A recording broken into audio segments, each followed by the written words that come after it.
Good morning, everyone. Let me get situated here. There we go. All right, we have a book.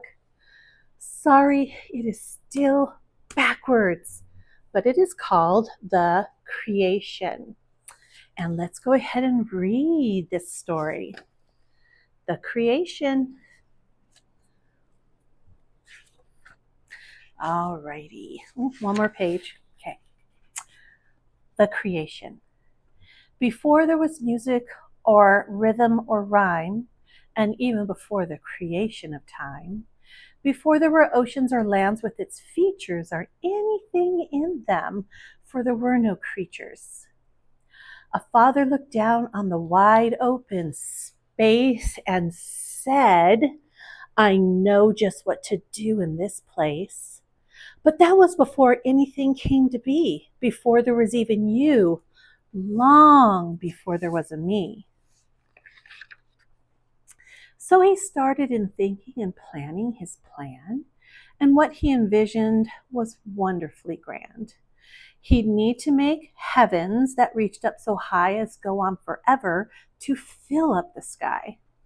For God knew that there was an endless expanse, and that sort of thing must be planned in advance. He thought of a world filled with sunshine and air and other things people would need to live there. And I'll make it good, he said, so when they see my lovely creation, they think of me.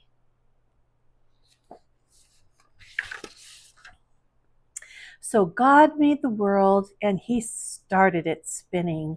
Oh my, he exclaimed, this is quite a beginning.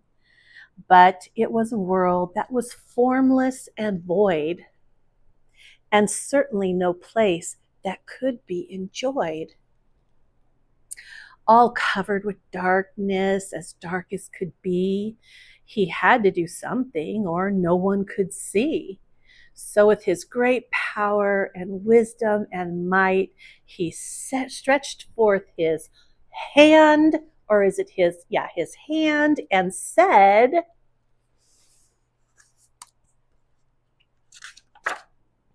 let there be light. Wow. Genesis 1:5. And the evening and the morning were the first day. Then what God did next seemed quite strange, we admit. But it's in the Bible, so we know he did it. He made a huge blanket, which he put in place to cover the earth as it hurtles through space. He called it the firmament. That's an odd word. We call it the atmosphere. That's one you've heard. With waters above it and waters below, waters that turn into rain, even into snow.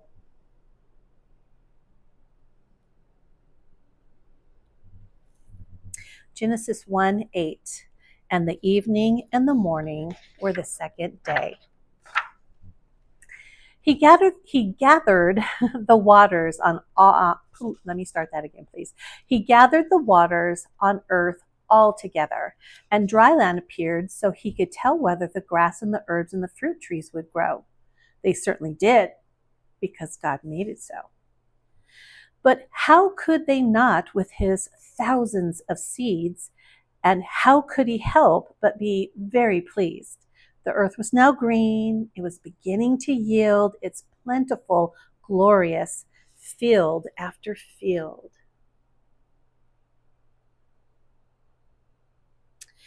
And Genesis 1:13, and the evening and the morning were the third day. But there was no moon in the sky.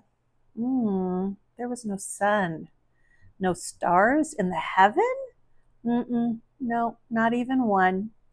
And there was no daytime or nighttime at all.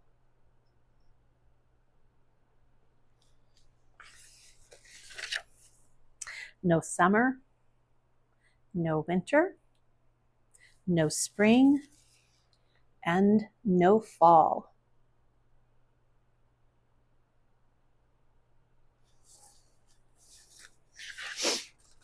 The earth plainly needed a heavenly light and something to separate the daytime and the night. For otherwise, there'd be no way to tell time. God needed to make a celestial sign. So God made the sun, and He made it so bright. It covered the earth with a dazzling light. And then for the nighttime, He fashioned the moon and also the stars. Oh, there was plenty of room. Look at that bright sun. He set them for signs and for years and for seasons, for days and for nights, and for all of these reasons, He felt very satisfied. Anyone would, for so far He knew His creation was good. Genesis 1:19, and the evening and the morning were the fourth day. Well, the oceans were heaving, the waves crashing in, when God said, it's time for new life to begin. For He had prepared in the depths of the sea the forces of life that would no longer sleep. Then, as He commanded, there soon came to be the wonderful creatures that live in the sea, in colors and shapes and sizes of all kinds. Just to behold them would boggle your mind. All covered with fins and with gills and with scales, the tiniest slugs to the mightiest whales. And God made them all, any kind you could wish, hundreds and thousands and millions of fish.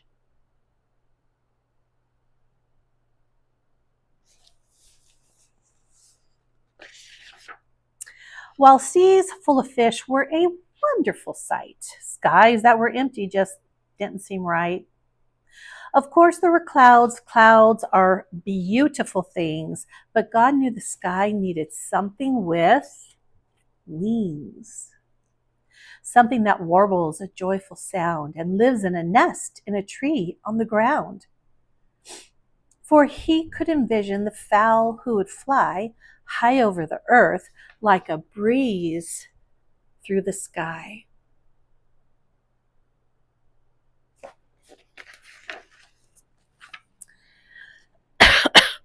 The winged things He would give them could stretch out and glide, or flutter or flap, or else tuck up inside. He carefully planned them, the beautiful birds, those marvelous creatures, too lovely for words. Pink ones, white ones, blue ones and red, black ones, yellow ones, and then instead of scales, they'd have feathers, all fluffy and soft and light as the air, to help keep them aloft, to soar and to sing in the beautiful blue. Oh, yes, I'll make birds, He said. That's what I'll do. And then He commanded they all multiply and replenish the earth, filling the skies. Oh, look at all those birds. Genesis 1:23, and the evening and the morning were the fifth day. It was astounding the things God had done, but even more so knowing what was to come. And there were whole continents, acres of land, and so far no creatures with 4 legs to stand, or slide on their bellies, or hang by their tails, or crawl, or so softly like even, well, snails. But now He would fill all the jungles and swamps, the highlands, the lowlands, with life that could romp or gallop or slither or wiggle or hop or burrow or climb even some that could stalk. It all would take time, a long time, I admit, but since he was God, well, he had plenty of it.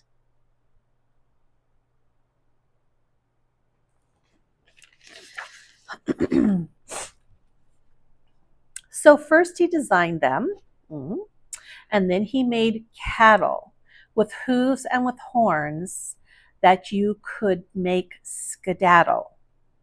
If you got too close while they foraged for food, for a bull that's upset can be terribly rude. Excuse me.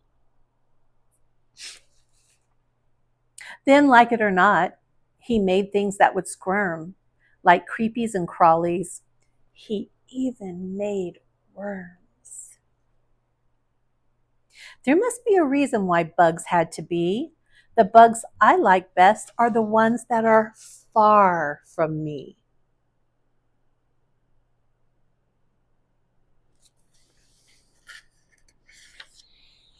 He made so many beasts, almost 1,000,000, from smallest to largest, perhaps a gazillion.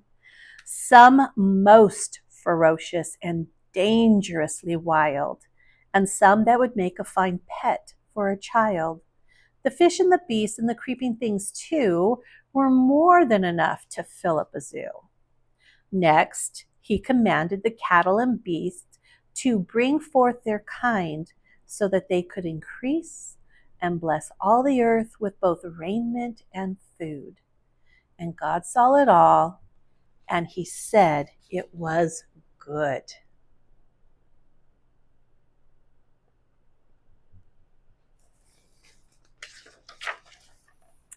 Now, it was all finished. Well, practically so. There was just one more creation to go, one more amazing work. God's very best, the absolute ultimate. Then he could rest. He'd form a new species designed to be free, to think and to reason and be all that they could be, not governed by instincts without any choice. This one would be higher. This one would have voice. To choose right or wrong, but hopefully right. For goodness, you know, it's God's greatest delight. So God fashioned man in his very own image. And you, my dear child, claim this royal lineage because we all came from this very first man, God's noblest work since creation began.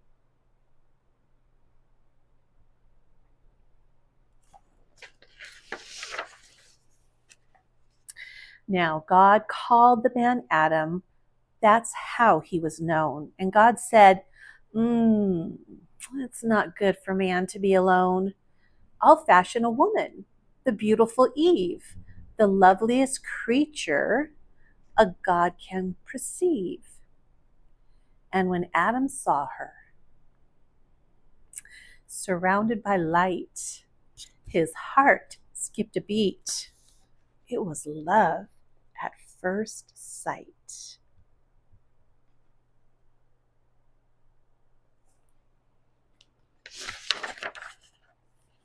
And then God united them, husband and wife, the first of all families in this mortal life.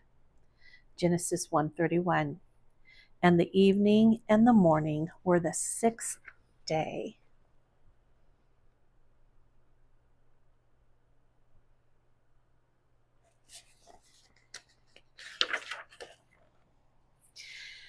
In the Garden of Eden, a land filled with flowers, they made their first home where they spent happy hours in innocent pleasures, for there was no sin in this place God had chosen for us to begin.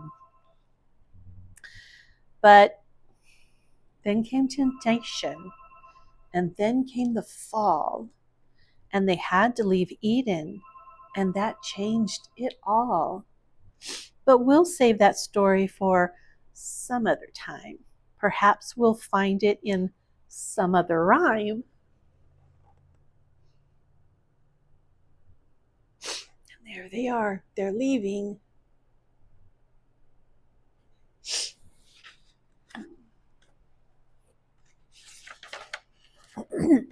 Excuse me. So, what is the moral of this story?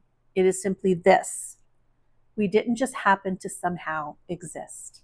The earth and the sky and all we see didn't happen by chance, but through deity.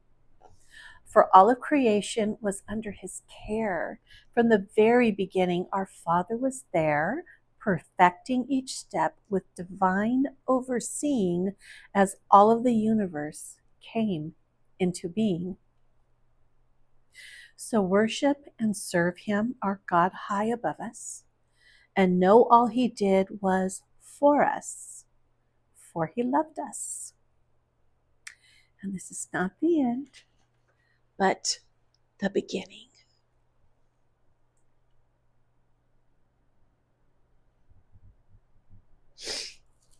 Oh, that was a good story. Kind of touched my heart a bit. I loved the rhyme. We'll see you next time.